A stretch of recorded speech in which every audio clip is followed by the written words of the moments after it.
श्री क्षेत्र ज्योतिबा मंदिर आणि परिसराचा 1800 कोटी रुपये खर्चाचा विकास आराखडा तयार करण्यात आलाय.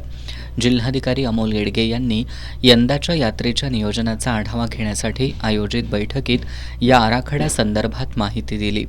मुख्यमंत्री आणि पालकमंत्र्यांनी मंदिराच्या विकास आराखड्याचा आढावा घेतला असून यामधील त्रुटी दूर करून पहिल्या टप्प्यातील 259 कोटी रुपयांचा विकास आराखडा तयार करण्यात आला असल्याचं सांगितलं.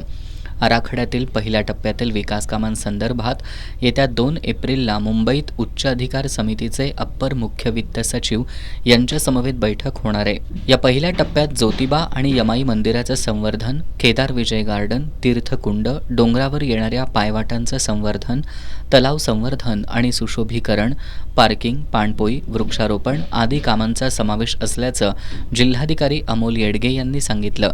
ही विकास कामं स्थानिक पुजारी आणि ग्रामस्थ यांना विश्वासात घेऊन करणार असल्याचं जिल्हाधिकाऱ्यांनी सांगितलं. ज्योतिबा देवाचा जो इथला मंदिर परिसर विकास आराखडा जो आहे तो आपण 1800 कोटीचा शासनाला सादर केलेला होता. माननीय पालकमंत्री महोदय आणि सर्व माननीय उपमुख्यमंत्री महोदयांनी सुद्धा परवा आढावा त्याचा घेतला. तर या आराखड्याचा एक पहिला टप्पा आपण जे शासनाकडून काही ज्या त्रुटी आलेल्या होत्या त्याची पूर्तता करून पहिला 259 कोटीचा आपण पहिला टप्पा पाठवलेला आहे आणि 2 एप्रिल रोजी त्याबाबत उच्चाधिकार समितीची माननीय अप्पर मुख्य सचिव वित्त यांच्या अध्यक्षतेखाली बैठक आहे.